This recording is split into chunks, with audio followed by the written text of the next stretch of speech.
నమస్తే, welcome to iDream. నేను మీ మాధురి.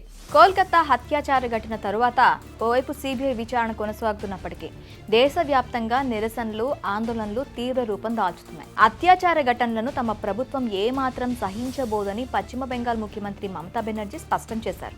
ఇప్పుడున్న చట్టాలను సవరించి అత్యాచార నిందితులకు మరణశిక్ష పడేలా అసెంబ్లీలో వచ్చే వారం బిల్లును ప్రవేశపెడతామని ప్రకటించారు.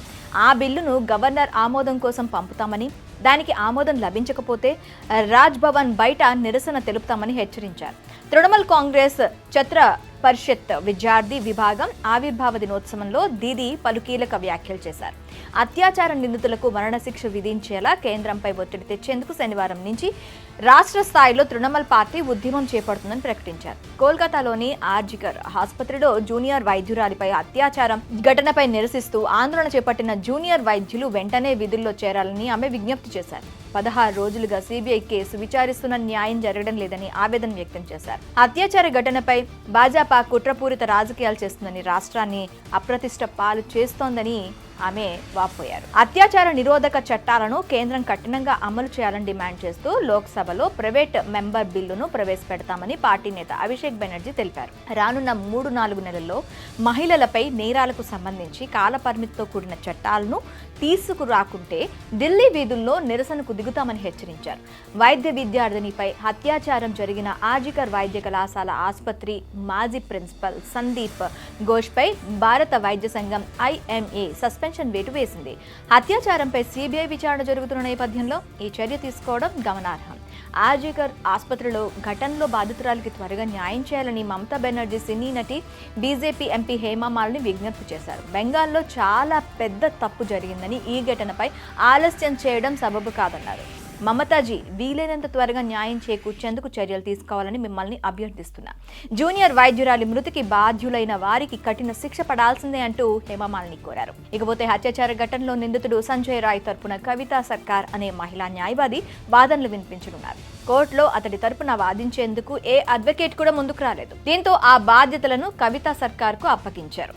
అయితే 52 ఏళ్ల కవిత ప్రస్తుతం లీగల్ ఎయిడ్ డిఫెన్స్ కౌన్సిల్ సభ్యురాలు.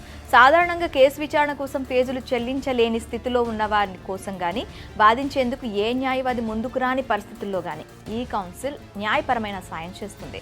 కోల్కతాలో జూనియర్ డాక్టర్పై జరిగిన అత్యాచార ఘటన తీవ్ర భయానకమైందని రాష్ట్రపతి ద్రౌపది ముర్ము పేర్కొన్నారు. ఈ ఘటన పట్ల తనతో పాటు దేశం ఆగ్రహంగా ఉందన్నారు. ఇప్పటి వరకు జరిగింది చాలని, మహిళలపై జరిగే నేరాలపై దేశం మేల్కొనాల్సిన సమయం ఆసన్నమైందన్నారు.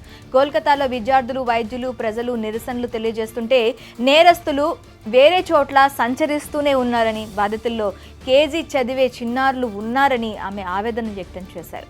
మహిళలపై నేరాల వక్రబుద్ధి పట్ల దేశం మేల్కొనాలని, మహిళలు తక్కువ శక్తివంతులని, తక్కువ సమర్థులని, తక్కువ జ్ఞానం కలిగిన వారనే ఆలోచన విధానాన్ని ఎదుర్కోవాల్సిన సమయం ఆసన్నమైందని ద్రౌపది పేర్కొన్నారు. మరోవైపు అత్యాచార ఘటనపై నిరసిస్తూ బీజేపీ పాలిత రాష్ట్రాల సీఎంలు దీదీపై ఫైర్ అవుతున్నారు. తాజాగా మమతా బెనర్జీపై అస్సాం ముఖ్యమంత్రి హిమంత్ బిశ్వ శర్మ మండిపడ్డారు. అస్సాంలో అశాంతి చెలరేగుతుందంటూ ఆమె హెచ్చరించడంపై తీవ్ర ఆగ్రహం వ్యక్తం చేశారు. తృణమూల్ ఛత్ర పరిషత్ వ్యవస్థాపక దినోత్సవాన్ని పురస్కరించుకుని మమత మాట్లాడుతూ పశ్చిమ బెంగాల్లో ఉద్రిక్తతలను పెంచేందుకు బీజేపీ ప్రయత్నిస్తుందని ఆరోపించారు. ఆమె ప్రసంగంలోని 46 సెకండ్ల వీడియో క్లిప్ను హిమంత్ తన ఎక్స్ ఖాతాలో షేర్ చేశారు. దీదీ, మీకెంత ధైర్యం, అస్సాంని బెదిరిస్తారా అంటూ ఆగ్రహం వ్యక్తం చేశారు. స్వీయ వైఫల్యాలను కప్పిపుచ్చుకునేందుకు ప్రజలను మమత రెచ్చగొడుతున్నారని ఆయన ఆరోపించారు.